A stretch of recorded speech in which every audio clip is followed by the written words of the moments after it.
ओम शनिश्चराय नमः। मेरे प्रिय भक्तों, आज हम आपको श्रवण कराएंगे सावन माह के पहले शनि प्रदोष की व्रत कथा किस प्रकार है। तो आइए भक्तों, हम श्रवण करते हैं शनि प्रदोष व्रत की पावन पौराणिक मंगलमयी अमृत भरी व्रत कथा। शनि प्रदोष व्रत कथा प्राचीन समय की बात है। एक नगर में एक सेठ रहते थे जो धन दौलत और वैभव से संपन्न थे। वह अत्यंत दयालु थे। उसके यहाँ कभी कोई भी खाली हाथ नहीं लौटता था। वह सभी को जी भर के दान दक्षिणा देता था।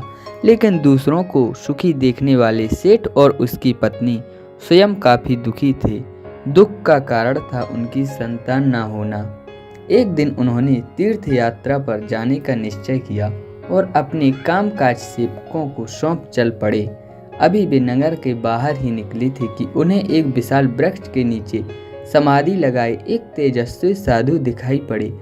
दोनों ने सोचा कि साधु महाराज से आशीर्वाद लेकर आगे की यात्रा पर चलेंगे। पति पत्नी दोनों समाधिलीन साधु के सामने हाथ जोड़कर बैठ गए और उनकी समाधि टूटने की प्रतीक्षा करने लगे। सुबह से शाम और फिर रात हो गई, लेकिन साधु जी की समाधि नहीं टूटी। मगर सेठ पत्नी वहीं धैर्यपूर्वक हाथ जोड़े बैठे रहे। अंततः अगले दिन प्रातःकाल साधु समाधि से उठे। सेठ पत्नी पति को देख वह मंद मंद मुस्काए और आशीर्वाद स्वरूप हाथ उठाकर बोले, मैं तुम्हारे अंतर मन की कथा भांप गया हूँ। बस मैं तुम्हें तुम्हारे धैर्य और भक्ति भाव से अत्यंत प्रसन्न हूँ। साधु ने संतान प्राप्ति के लिए उन्हें शनि प्रदोष व्रत करने की विधि समझाई। तीर्थ यात्रा के बाद दोनों वापस घर लौटे और नियम पूर्वक शनि प्रदोष व्रत करने लगे। कालांतर में सेठ की पत्नी ने एक सुंदर पुत्र को जन्म दिया। शनि प्रदोष व्रत के प्रभाव से उनके यहाँ छाया अंधकार लुप्त हो गया।